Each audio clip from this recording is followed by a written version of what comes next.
Not gonna lie, today I feel pretty good, pretty pumped if you ask me. So yeah, we're gonna start with concealer because we want to look alive. Today's film day, so I'm actually pretty excited about that. And I am going to be recording people. So that's fantastic, I love it. Taking pictures and that type of stuff is cool, but it's not really something that excites me. I have taken some photography lessons before, and it's not that I do them, but it has helped me a lot, mainly because the photography certifications that I took were based on objects, were based on clothes, plants. My final project was about cactuses in Arizona, and let me tell you, I think those are the most beautiful, flawless pictures that I have ever taken in my life. I have always told myself that if I ever had a hobby, it better be something useful.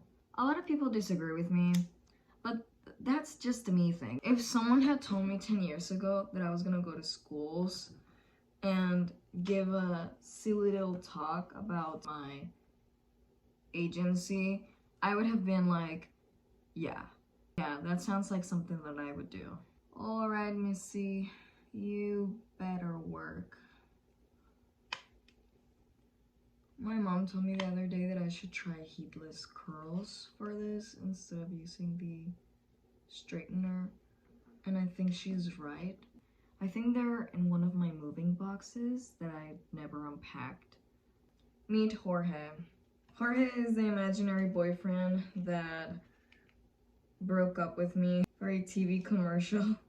Jorge is the only physical proof of me acting. I just simply went there, auditioned, and got the job.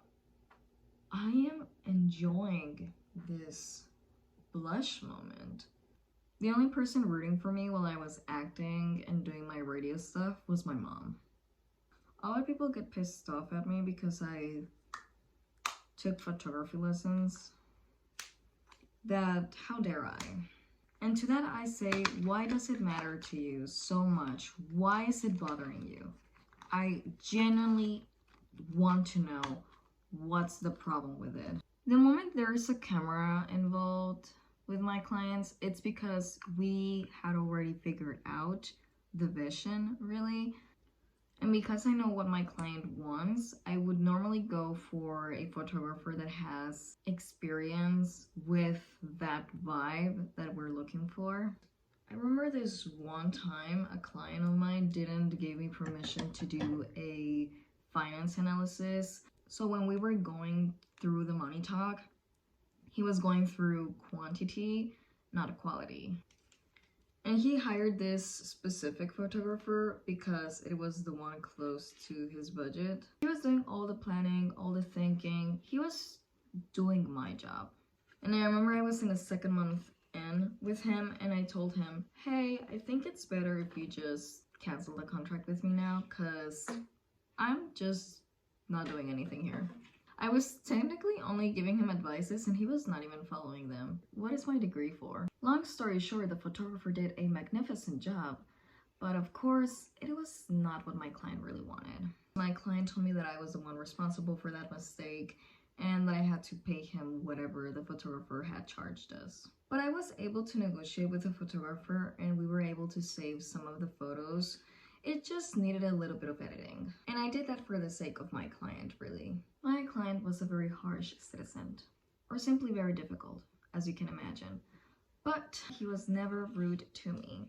So of course I was searching for solutions anyways. Did I insist on doing his finance analysis? Of course I did.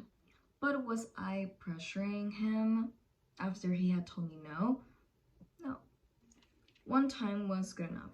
I will just try to explain the reasons why I needed to do his finance analysis for the good of his company and for the good of his investments. He just look at me dead grass and say no.